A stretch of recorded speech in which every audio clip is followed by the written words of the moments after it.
বাংলাদেশ জাতীয়তাবাদী শ্রমিক দল কর্তৃক আয়োজিত আজকে মে দিবস উপলক্ষে আজকের এই সমাবেশে আজকে প্রধান অতিথির আসন অলঙ্কৃত করবেন বাংলাদেশ জাতীয়তাবাদী দলের চেয়ারম্যান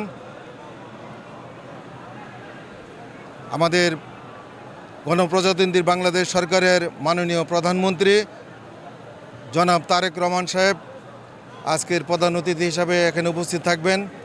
আপনারা জানেন এই মে দিবস এটা আন্তর্জাতিক একটি দিবস।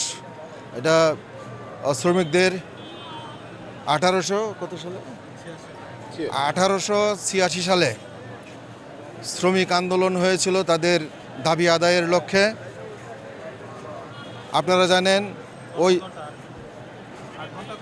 ওই তারিখেই মানে আন্দোলন করার লক্ষ্য উদ্দেশ্য ছিল শ্রমিকের ডিউটি যাতে 8 ঘন্টা হয়, সেই 8 ঘন্টা দাবি আদায়ের লক্ষ্যে আন্দোলন হয়েছিল।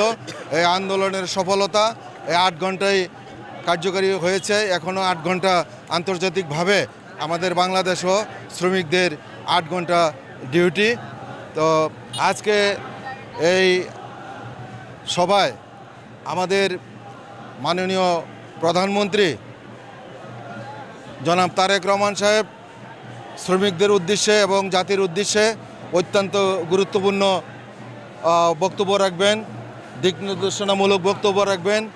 উনি যেভাবে দিক নির্দেশনা দিবে ইনশাল্লাহ বাংলাদেশ জাতীয়তাবাদী শ্রমিক দল, বাংলাদেশ জাতীয়তাবাদী দল তথা বাংলাদেশের 18 কোটি মানুষ জনাব তারেক রহমান আমাদের প্রধানমন্ত্রীর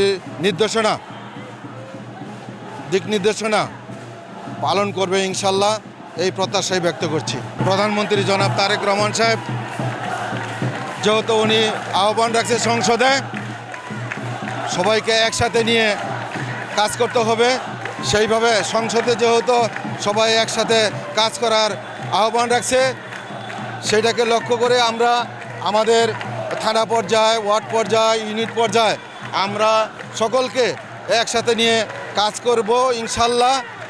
একসাথে কাজ করলে সুবিধা হবে, আমরা আমাদের দেশকে সামনের দিকে সবাইকে সাথে নিয়ে সামনের দিকে এগিয়ে যাব ইনশাল্লাহ।